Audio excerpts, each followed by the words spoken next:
Hey guys, it's Quickie Baby and welcome back to another quick tank review. This time we're looking at the T110E5. This is the Tier 10 American heavy tank. It's been in the game since patch 7.2 where it replaced the T30, and since then it has been one of the best rounded heavy tanks, definitely one of the more mobile ones with a surprising amount of damage output.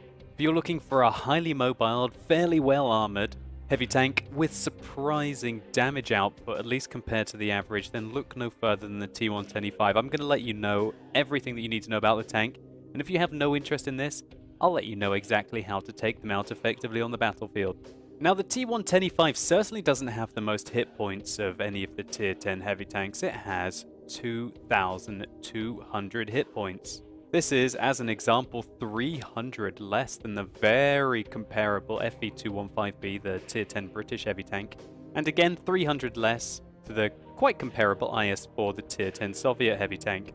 This can be a little annoying at times, but is more than made up for by the mobility of the tank. When fully equipped, it weighs just over 54.5 tons, but it has a fantastic engine power of 875. Meaning that this has the horsepower to ton ratio to shift more or less like a medium tank, at least up until its top speed limit, which is 37 kilometers an hour, which puts many of the other tanks such as the IS-4 and the slower German heavy tanks to shame.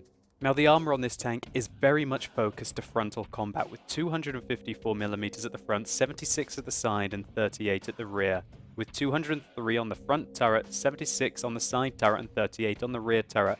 Let's just take a quick look at WOT Tank Viewer to have a look at this in some more detail and also to highlight some of the key weak points of the T110E5.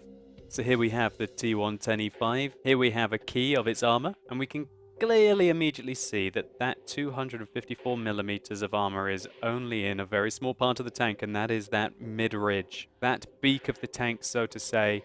If you shoot here with nearly any tank in the game, unless you're firing premium ammunition in a very high caliber gun, you are just going to simply bounce off it. Now, if we look at the upper plate of the hull armor, it's 140, but it's very well angled indeed, and you will be very lucky to penetrate the upper hull of the T110E5. Progressively getting weaker and weaker, we can see the lower plate here is 114mm thick. Now, that's still not very thin, that's still fairly impressive for a lower plate of a highly mobile tank such as the T110E5. I'd like to highlight that the angling on the front means that if he's angling like this, it's a lot easier to penetrate here than here, obviously, and vice versa on the other side. We can see right on the corners here, there are two strips that are still visible from the front that are only 44mm thick, meaning that any tank in the game can penetrate the T110E5 if it's given a clean shot right at the edges of its lower plate. These are definitely some of the things you're going to have to watch out for when you're driving your T110E5. With regards to the turret ring, you can see that it is very prominent at the front, but it is 203mm thick. And looking at the frontal turret armor, we can indeed see that it is 178 on either side of the cheeks. If you're facing the tank dead on, you're going to find it quite hard to penetrate the cheeks unless you have a very high penetration gun. But as soon as you get a side shot, these cheeks are very weak indeed. When we're viewing the tank from above, you can see the angling. So basically, if you have the side of the turret like this is actually quite thin for most guns. Unless you're driving a Tier 8 medium tank, and some of the Tier 8 heavy tanks, it's fairly easy to penetrate the side of the T110E5 turret. What this means is that if you're a T110E5 driver, that you're going to have to keep your turret pointed directly towards the enemy if you want it to hold up. 45 degrees is not enough, and unless you're very lucky, they're going to be able to penetrate you reliably. We can see there's an absolute blob of spaced armor over the tank with 254 directly outside the gun and 203 outside that, with 127 surrounding that and 102 at the back. Behind this, we see quite a large area, a large rectangle of zero armor. Generally, mantlet shots should not be able to penetrate the T110E5 unless they are from very, very, very high caliber guns. Now moving along to one of the biggest disadvantages of the T110E5, and that is this machine gun on top of the tank. Just so you can see what it looks like up close, this is your ticket to penetrating the T110E5 nearly every time, as it is only 178mm thick and it will be completely flat for you. We can see that the sides and the rear of this MG port are only 114 millimeters thick. So if you can just see this sticking up from any angle, you are very easily able to penetrate it. When we look at the side profile of this tank, we can see that the whole of the rear of the side is 127 thick on either side, which again is very easy to penetrate. But I personally would recommend that you start to take advantage of the terrible side armor of the T110E5, 76 millimeters along the upper part of the tank, falling to 44 millimeters behind the track on the side for the rest of the vehicle. When you're looking at a T110E5 like this, simply avoid shooting the tracks anywhere along here, here as an example, here, and it doesn't matter if he's angling like this, it's generally still going to go in. And if for any reason you're given the back of his tank, it is only 38 millimeters thick and you can penetrate this with nearly every HE round on all of the tier 8 plus tanks. So what this means if that you're a T110E5 driver is that you need to keep your armor angled frontally to your opponents. If they do have your side, or they do have your rear, or they do even have your side armor at an angle like this, it is very easy to penetrate. I want to make it very clear here that if you are angling your T110E5 like this, you're doing it wrong. If we hide the chassis, we can see there is this big stretch of 44 millimeter down the side behind the tracks, and simply by shooting directly here, you're going to be able to track the T110E5 and also penetrate his armor as well. You effectively want to angle your T110E5 like this, where you're hiding all of that 44 millimeter armor, and as soon as you start to angle it like this, you give him far too much. You have to have it angled, at worst, like this. Just showing you the undamaged model to give you an idea. This is as far as you want to angle the T110E5. Any more, and he's going to be able to penetrate you and take advantage of that 44 millimeters of armor. Has to be like this. What you will often see is enemies will be trying to aim directly for this part of your tank. If you see them do this, try and wiggle your tank back and forth, try and make it difficult to shoot, hoping that they're going to hit your beak. Also, going backwards and forwards can make it even more tricky for them to do so. So you know that the tank is pretty darn mobile. You know that it is very heavily armored, at least frontally. So if you're thinking that the T110E5 would get a bad gun, then you'll be definitely mistaken, because it has a very capable 120mm. Now this 120mm fires 6 shots with 258mm of penetration, 400 alpha damage and 0.35 accuracy, which is fair, with rather respectable 2-second aim time. When we compare this to the IS-4 gun as an example, we can see our rate of fire is significantly better, our penetration characteristics are the same, our alpha damage is slightly less, which kind of makes up for that rate of fire advantage, but we are more accurate and we have significantly better aim time than our opponents. And when we compare it to the IS-7's hella derpy gun, fair enough, our alpha damage is now nearly 23% worse than his, but our penetration is better and our accuracy is much better, and our aim time is, well, 1.4 seconds better than his is. Really, there is only one other heavy tank in the game which is competitive with your gun, and that is the FE215B. Just to compare them quickly, we have the T110E5 on the left, the FE215B in the middle, and the IS-4 on the right. So the penetrations are mostly the same, with the FE being 1mm higher.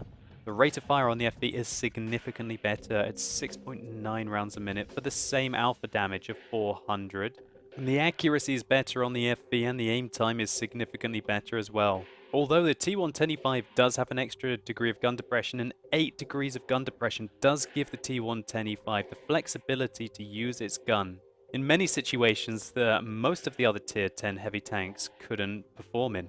One disadvantage that the FE does have, however, is only 35 rounds compared to the 42 of the T110E5, but that significant difference in the DPM of 15% it's pretty massive, really.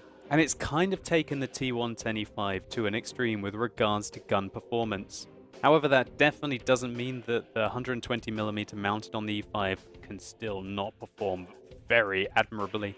But keep in mind, if you're choosing to grind down either the British or the American line, that in the end the FE215B will have the better gun, but the T110E5 will have more flexibility with regards to its engine to horsepower performance and its hull armor.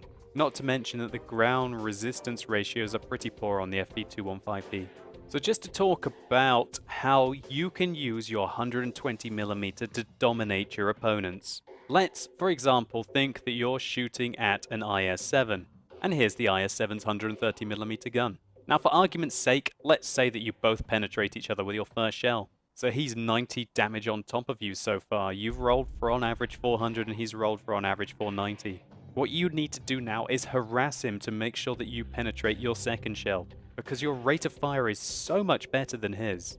You should be able to have adequate time to be able to pinpoint that second shot in and then pull back, hopefully, without him being able to make in a return shot. This means that you could be up to 800 damage on his tank on average, while he might have only done 490 to you. Using your 120mm in this way is pivotal for being good in the T110E5. It's exactly the same for when you're shooting at a mouse. You have to penetrate him twice for every time he penetrates you. Same for an IS-4, penetrate him twice for every time he penetrates you. Even for the Chinese 113, the case is the same. There are only a few tanks, at least heavy tanks, that you can't do this against. One is the FE215B, and also the autoloaders. The T57 Heavy is going to try and shoot you 4 times within 8 seconds for every time that you shoot him. And also the AMX-50B is going to just try and decimate you.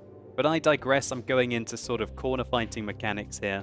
But still, knowing the strengths and the weaknesses of the 120mm when mounted on the E5 is completely integral for you to be able to master this tank. And remember that 6 rounds a minute, because if you're in a tier 10 medium tank, you can out-damage a T110E5. All of the medium tanks can shoot the T110E5 twice for every time he can shoot you. So take advantage of that. So just to touch on finally that this tank has got 32 degrees of turret traverse, 400 meters view range, pretty much standard on all the tier 10 heavy tanks, which will allow it to quickly re-engage targets and also spot enemies at long distances. With regards to crew skills, it is all fairly generic. One thing I would strongly recommend that I have not done so far is to retrain your loader to have the safe stowage perk. The T110E5 gets ammo racked constantly. Not so much as a Leopard, but still, it's definitely one of the tanks where safe stowage could definitely save you a lot of hassle. So that's quite enough theory crafting. Let's take a look at some gameplay. Let's get this show on the road. So here we go. We're playing on Swamp, along with Jingles and with Ike. I prefer to go south on Swamp, especially considering that the enemy have got a lot of medium tanks. We see a Batchat, a Leopard, a third, 2 1390s, and WZ-132. What that screams to me is that they could try and push aggressively down to the southern location, where it can be quite hard to dig them out. So we can see here the T110E5 does have pretty darn good mobility characteristics. We're able to quickly get into position, not as fast as the medium tanks or the light tanks, but we're able to see that we leave the slower German heavy tanks trailing behind us. This Batchat has already made it over. Well played to him, and a 1390 has made it over as well. I decide that hanging back here with the medium tanks is not going to be effective. I want to push forwards. That 1390 has already got spots. He's got this area covered with viewing. We need to push forwards and take advantage of digging these guys out quickly. So I missed my first shot. It wasn't very well aimed. Went straight into the side of that hill. The E50M is going ham as hell against the autoloaders, and I decide to join them. And this is where we can see that the E5 can play a rather good support role. That E50M was hyper aggressive. Okay, wow, I didn't remember that happening. 1,402 damage done to a Leopard. Okay, great. Wow, that's quite a result.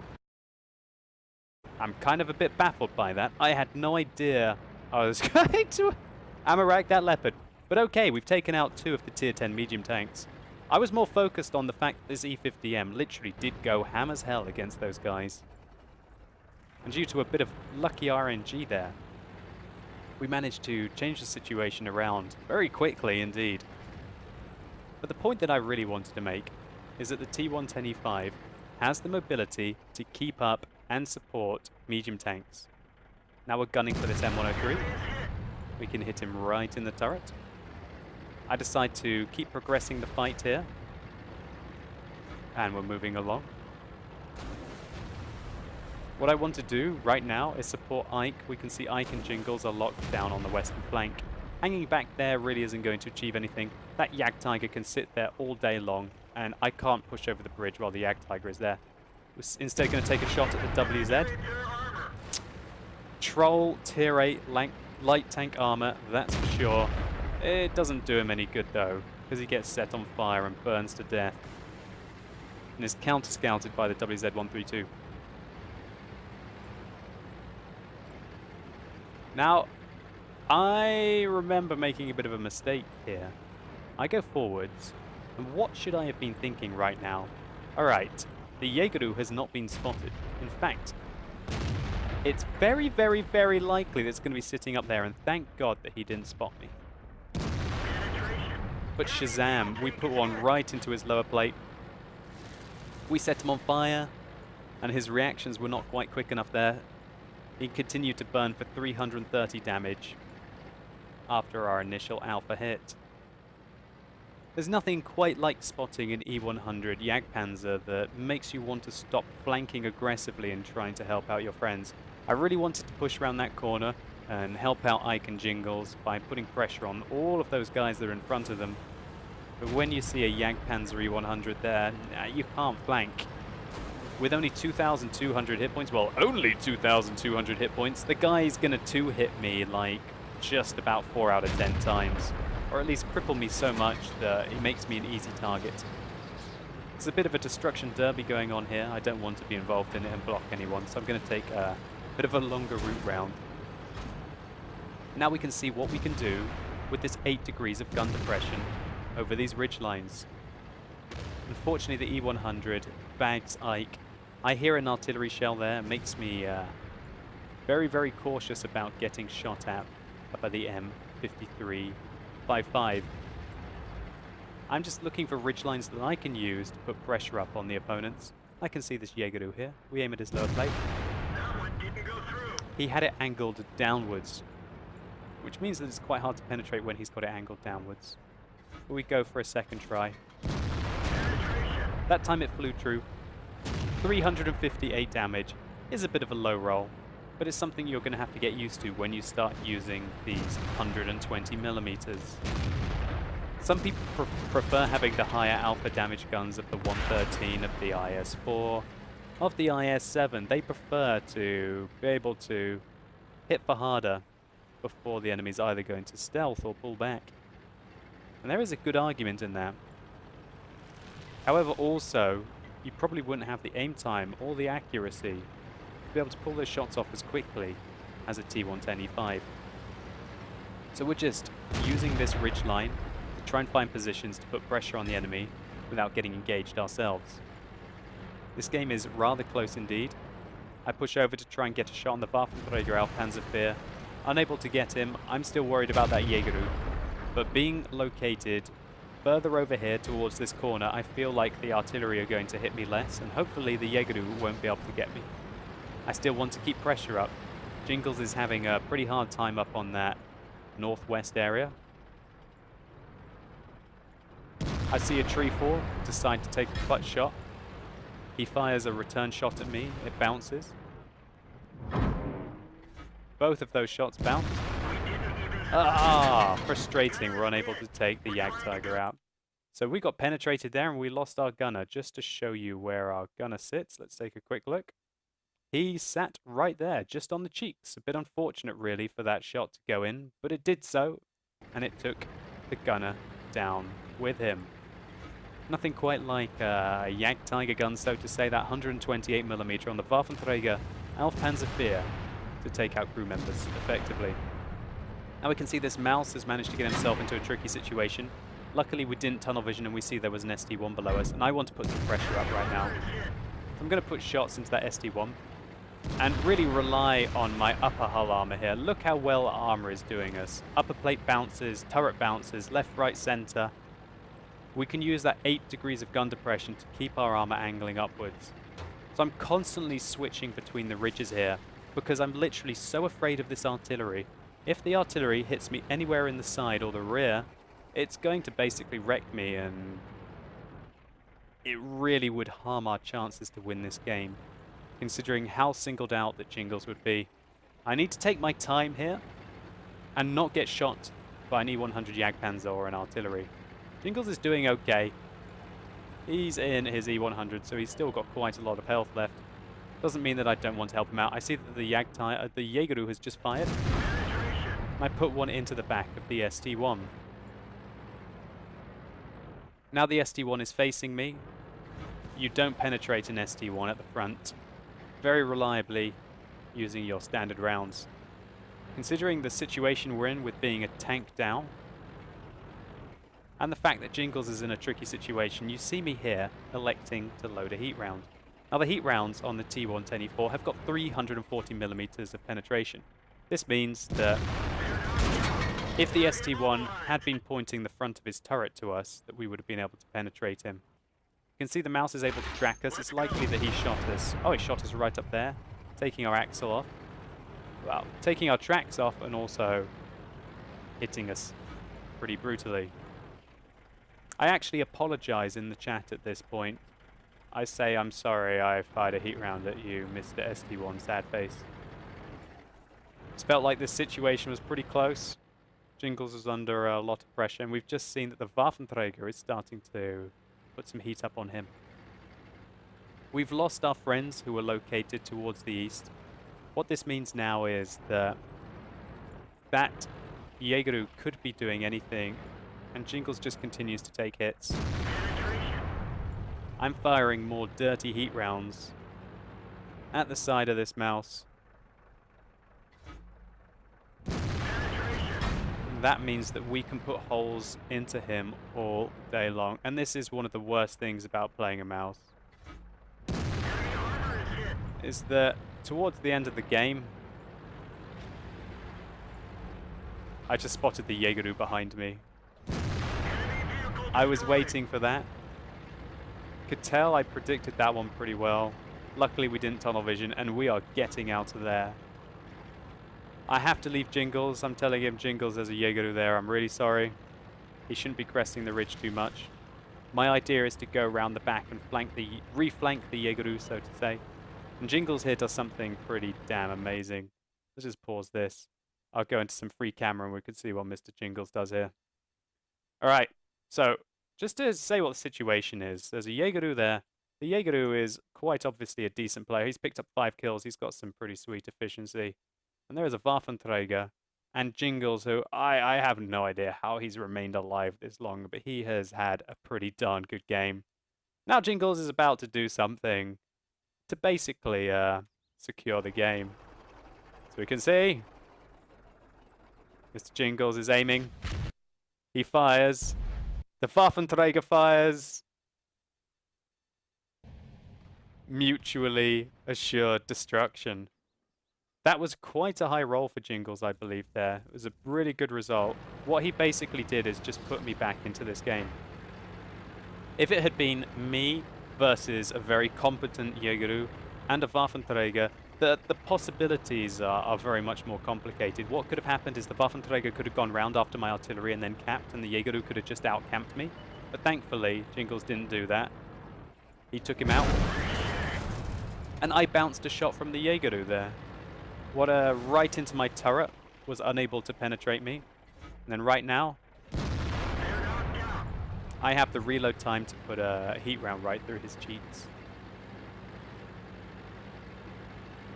So we can see there the strength of the gun mantlet there. It was able to take a shot from one of the biggest guns in the game, that 170mm, I believe, from the Jagdpanzer E100 was unable to go through our mantlet. Quite a satisfying kill there. And right now I'm going, oh god, I got spotted here. So what am I thinking right now? I didn't think he could be up on this ridge. I thought, god, the artillery, who hasn't been spotted until now, must be over there. And so I was thinking, but then later on I realized, okay, there's a dead IS-8 up there. So would the artillery really have relocated there from his position earlier? The IS-8 would definitely have spotted him. I'm still unsure. I decide, right, he probably would have fired at me by now, so I'd rather face my armor up over here. And luckily, Detective Quickie Baby was right. The 53-55 didn't have a shot on us. That allows us to just slowly but surely use that 8 degrees of gun depression to be putting pressure up on him. Hopefully without the return fire. I'm hoping that my artillery just takes the pressure off me here and puts the hit in. But it looks like the M53 is trying to run away. Or engage the 53-55 who's running in to shotgun him. Well played to this artillery, by the way, to make that aggressive play. It really takes the pressure off when artillery are going into shotgun. As soon as I saw that he'd turned away, I mean, he'd lost really. If he fired and killed that guy, I would have definitely secured the game anyway. So well played to this artillery player for making that move. We finish him off, securing the game. And this was a very interesting round. I must say, very well played to Jingles there, holding off on the west flank for so long, allowing me to really be able to use my T110E5 from this position. Must feel a bit dirty that I did fire those heat rounds in there. But when you're in a very tense situation such as that, where it may be 3-on-3 or 4-on-4, and you're against some very heavily armored targets, you really need to make your shots count in a T110E5. Now, all the shots you saw me fire, I could have probably easily penetrated with my AP rounds. It's really a case of the heat rounds secure the situation against flat surfaces, such as, for example, the mouse turret. And I thought that ST1 would have been facing me and I was going to try and shoot his cheeks or the hatch on top of his tank. Anyway, let's take a look at the post-game stats. So this was a tasty round for the E5. We got a high caliber medal and a Top Gun medal. We got a very nice round of experience, 1,313 experience base. This would have been a mastery badge in the T110E5, securing just shy of 6,000 damage, although that was significantly helped by the fact that we did 1,400 damage to that Leopard 1 in one shot. We also did pick up 1,300 spotting damage, and you can see the mobility of the T110E5 there, that we were able to travel over 3 kilometers. Commiserations to the Jaegeru on the enemy team. He did do over 5,000 damage with 5 kills. That's a rather healthy amount. And I did sort of end his life in a dirty way as well. Still, this replay did emphasize quite a few of the important things of the E5. That is, its fantastic frontal armor, especially at medium to long ranges where they can't target your lower plate weaknesses, and also the machine gun weakness on top of your tank. The 8 degrees of gun depression and fairly reliable 120mm, and the fact that it has mobility to at least keep up with medium tanks. If I'd been in a slower heavy, for example an E100, during that first engagement where I literally was very aggressive to try and support my medium tanks, I probably wouldn't have got anything. And I would have been so much of a slower target to be able to progress across the battlefield into that kind of pivotal central position that we ended up on along that ridgeline. Anyway, let's move along and take a look at some more gameplay. Let's go. So now we're playing on Siegfried Line Assault. We are defending in the E5. And this is a fairly healthy matchup for this tank. Only 6 of the enemy are not in tier 10s. They do have a few scouts, I mean, there's not going to be quite as much damage to go round. Now, if you've watched my map tactics video that I just did on Siegfried Line recently, you'll know what position I'm going to go in at the beginning. I love to fight along these ridge lines, and the T110E5 gives me the flexibility to do so. A key spot on the enemy artillery there, we can see the GWE100 is at C2. Got to watch out for him. And some of the tier 10 medium tanks have gone aggressively down below. I want to try and help out my team. So we put a nice shot into the back chat there. Don't want a tunnel vision though. Don't want to get shot by an object 268. Trying to bait him to shoot at my cupola. He's not interested and he pulls back as well. Knowing that we do have a tier 10 artillery, we shoot at this object at 140. Ah! Don't think that one was a bounce, but okay, thanks, thank you. So I'm still worried about this object 268. He won't be able to move up there without getting spotted, as he is only about 250 meters away. However, I do realize that the enemy do have a dangerous artillery player. And I need to keep moving, trying to avoid that sky pig shell from landing on my hull. The T110E5 wouldn't do too badly if the artillery was to shoot me now, and that's because the artillery is literally located about over here. However, if the artillery gets a side shot on you, or a rear shot on you, then you are going to get so wrecked with this horrible side armor and rear armor in this tank, which takes massive hits from splash damage. So I'm looking for where this Object 268 is. Trying to feather a shot on him. We have a shot. Ah! Curse the RNG gods. But thankfully, our turret took a very nice bounce there. I didn't think I was going to bounce that shot. Actually, never mind. It was off our lower plate. Well, not our lower plate, sorry, our mid plate. Did us proud. We found where the IS-4 is. So I do want to fight that IS-4 and that Object 268. I just don't feel it's very effective right now. I feel like digging out an Object 268 will make me reveal my side armor to the IS-4. And also the fact that there is one artillery in this game, that's ugly as well. So instead, we're going to chew up the nice, juicy Tier 9 German heavy tanks.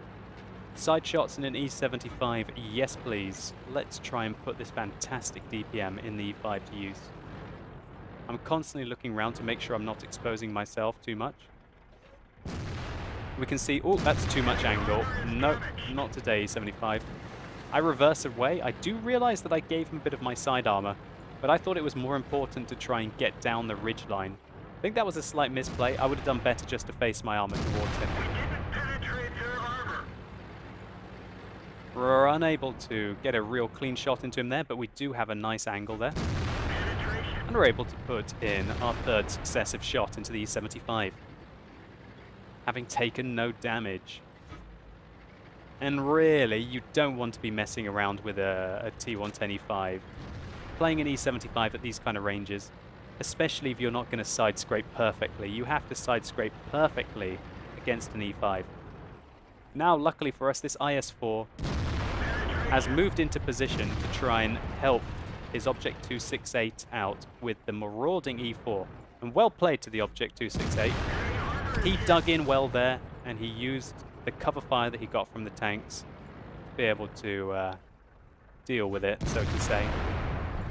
The fact that he did have an E4, a 1375, and an E50M, some very respectable players, basically suicide trying to get him.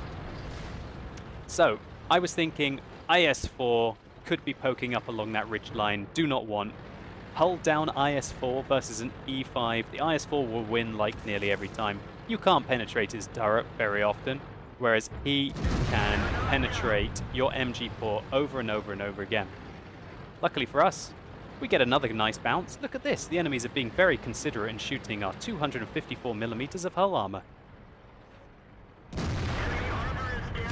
I have to feel a bit happy with that shot. That Chaffee was on the way, and yeah, just use your map to get the awareness for those kind of shots, and you're fully able to do so in the E5 with lovely accuracy, great aim time, which allows you to react quickly and be able to put shots off when they really count. Like that Object 268, if I'd been driving in an IS-4 or an IS-7, I might have had to fire clutch at him. And you can see we just bounced another shot right off the cheeks there. That was quite a nice, lucky bounce. I'm trying to blind fire the Chaffee there. Unable to get him though with the second shot. That one would have been too sweet. So you guys are really just seeing the armor in the T110E5 here. Frontally, if you can keep your frontal armor to your opponents, it's very strong. Right now we see, that's the first bit of damage I think I've taken. I just took 69 team damage from that mouse by reversing into me, but I did drive into him as well. More importantly, what we're doing here is helping these two mouse out against the IS-4. And another bounce there. The mouse misses. What we're going to do right now is I could shoot him here, but we're going to wait till he angles his armor. But at least I thought that I was going to angle. But I want to just pause here for a second and explain about the IS-4 angling. Let's just take a quick look at that. So IS-4, and the reason why I'm doing this is because the IS-4 is one of those tanks that the E5, it's basically like IS-4 versus E5 It would be a very interesting fight indeed against the Soviet Tier 10 heavy tank. So first up, what do you need to know? Basically, if you can see his lower plate anywhere along here, and you have his lower plate at this kind of an angle, then you can penetrate it over and over and over again. Lower plate, you couldn't penetrate here, but if he was to angle like this, you might have to shoot his side armor. Realistically, for the IS-4, he does want to angle his armor like this. He wants you to try and shoot through his tracks and hope for you to get a low penetration roll. His tracks to absorb and his very meaty, I think it's 140 or even 160 millimeters of side armor to absorb your shots. However, if the IS-4 overangles his armor such as this, E5 can pen him all day long, and that's what you want. Also remember that we've got driver's hatches that we can take advantage of on the IS-4. But if the IS-4 manages to just use his turret against us, then we're in a nightmare. Why? Because we can't really penetrate his turret reliably. But realistically, he can penetrate you all day long in your machine gun port. And that's one of the weaknesses that you've got to watch out for in the E5. Sometimes you're going to find yourself in situations where you simply have to pull back. Because unless you're literally playing against complete donkeys, we see that we were about to get shot in the IS-4 there, so we're marauding into the town. This is one of my favorite places. You can have so much mobility. And we are going round and absolutely cleaning up at the moment in the T110E5. We have all of the mobility to clean up. Now I can see that our mouse is getting engaged by this IS-4. We can come back and help him out. So we've got another IS-4 to engage. We have his lower plate. We pen his lower plate. He fires a very inaccurate shot that bounces off our upper plate. Now, perfect play by the IS-4. He's hull down. It's good that I can show you this now. Basically, there's absolutely no point in staying back right now. If I was to stay back and engage the IS-4, he could pen me here, he could pen me here, and even if I was to go completely hull down, he could pen me there. The IS-4 would win. He would slowly whittle me down. You could argue that I could load heat rounds and occasionally shoot his turret. Not interested in that. What I need to do is to get into position where I can avoid the fight there, because that is not a fight that we want. I'm waiting for artillery to rear its ugly head. We can see that the IS-4 just shot the mouse. Now here's a great example. We bounce the shot from the IS-7, and I know that I'm going to be able to shoot him again before he can shoot me. Sucks for you, IS-7. We were able to do 755 damage to him. He got a bit unlucky with his bounce. Well played to the C-75 and Mouse for taking out this IS-4 so effectively. We could have had a kill here. We reacted a little too slowly. But really, I'm just trying to give you guys an idea of the T110E5 and how you need to use this tank to be effective in it. You can just see the amazing mobility of this tank, able to bomb it round at 36, 37 kilometers an hour. We fire one clutch into the Jaeger there, and oh my god, oh my god, oh my god, oh my god, don't want to get shot by that Jaeger. I try and wedge myself further along here, and now I'm going to try and side scrape out. This is touch and go stuff, really. He misses. He gets set on fire. And it's good to remember when tanks get set on fire. So now, I know the Jaeger's reload time is really bad. We fire one clutch at his tracks, and he reloads. Now I'm going to make it look like I'm going right, and then I turn my tracks in, and oh great, that was his only chance. So what am I thinking now? I've got to make sure that I get behind the Jaeger to stop him from reversing to here. This is such an interesting engagement, actually. The only chance the Jaeger had was that if he reversed to here. He needed to reverse to here to be able to stop me from getting his side. That was the only chance that he had. I'm thinking the opposite. I need to get in behind him. And I think he's just panicking. I mean, this guy is a very good player, but he just can't compete with an E5. We're able to pull off 1,000 damage really quickly to that E100 Jagdpanzer. I know where the artillery was because the shell flew over me. Or it might have even clipped me a little bit. Also, we know where he was in a previous position. I've loaded an HE round because I didn't think he was on low health. Oh, the humanity!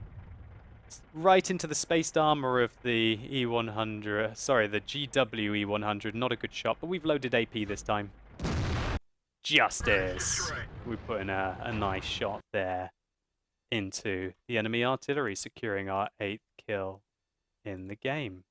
Now, I just wanted to talk a bit about that, the Jaegeru engagement, because I think that was fairly interesting for you. And now this is something that the E5 can do.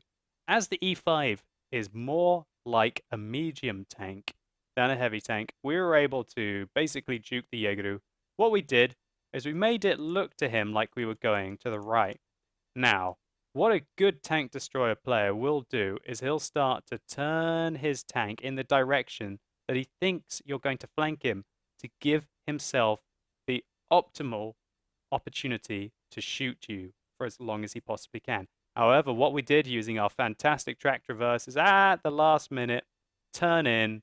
He's overturned, which has allowed us to have the correct angle to get in. And then we're all over him. Also, with the fact that he then had to turn, he kept turning this way, that made him have an even worse situation, which was that he had to reverse to get to this wall. What he should have done when he saw me get past him is immediately turn left again, go, oh, well, he's made it past me. He juked me there, but it doesn't matter. Get his ass to, well, get his front of his tank to here, turn around to deal with the T110E5. From here, this poor Jaegeru just kept on pirouetting around, and we were able to use the excellent mobility of the T110E5 and the fantastic rate of fire, 6 rounds a minute, to basically shave off half his health in a very small amount of time. Hopefully these two gameplays have shown you exactly what you need to know about the T110E5, and I've kind of given you an idea of how you need to use this tank to be super effective in it. This fight really showed you just how strong the T110E5's frontal armor is.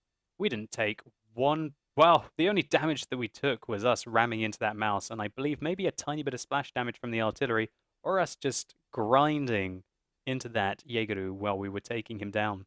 I feel that the T110E5 needs to use its mobility. What you saw me do in this gameplay is continuously keep on moving, re-engaging. When the opponents turned around and put themselves into a favorable position to start engaging me, but I wasn't interested. I'll move on to the next fight. I'll go kill some other people and come back to you when you're not prepared for it.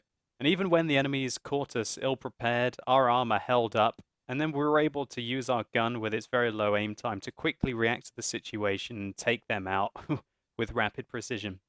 Before they nerfed the T110E5 a little bit, with regards to its rate of fire, it used to be my favorite tank in the game, or at least my favorite heavy tank in the game. I'd say now that there are others that I like, but I still hold a very warm place in my heart for the T110E5. Let's just take a quick look at the post-game stats.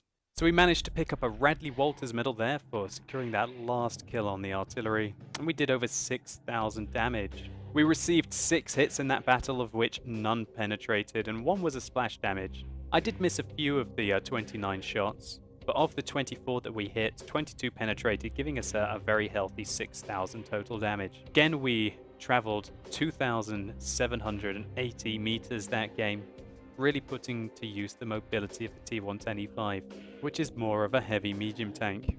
Very nice to see only 1,000 credits for the repair of the vehicle and only 30,000 credits spent on ammunition. With not one heat round fired, even without this event experience, we would have still made 50,000 credits profit at tier 10. And I was very happy with this base experience of 1,342. All in all, the T110E5 is a fantastic purchase and is also highly competitive for clan wars. I know there are a lot of clans that do involve a lot of T110E5s into their tactics. I adore this highly mobile American heavy tank, and I would probably play it a lot more if I didn't have the FV215B. Having the luxury of both, quite often I prefer to play the 215B, which I feel has better turret armor and a better performing gun. However, if I want an all-purpose, highly mobile heavy tank with that same kind of 120mm that I'll get with the 215B, I'll take the T110E5. I don't think you can go wrong with picking up a T110E5. I fully recommend it. I think it's a great pickup for a mid to advanced range player, and I think in capable hands it can be a tremendous asset on the battlefield, capable of nearly carrying every situation it's put in. I still feel that when it's forced to engage competent players who will take advantage of the MG port and take advantage of its lower plate weaknesses and its terrible side and rear armor, the E5 does get much worse. If you already have the FE215B, I wouldn't recommend really rushing to get the E5, and vice versa. If you've got the E5, pretty much you're going to get the same thing from a 215B. Anyway guys, I hope you enjoyed this review. If you did, or it was just simply useful to you, please consider rating it down below. I'd really appreciate it. And let me know what you think about the E5 in the comments. Is it your favorite tier 10 heavy tank? Maybe you own both this and the 215B. I'd be interested to know which one's your favorite and what you feel are the differences between them. Let me know what you think. Thank you so much for watching. You've been epic, and hopefully I'll see you soon.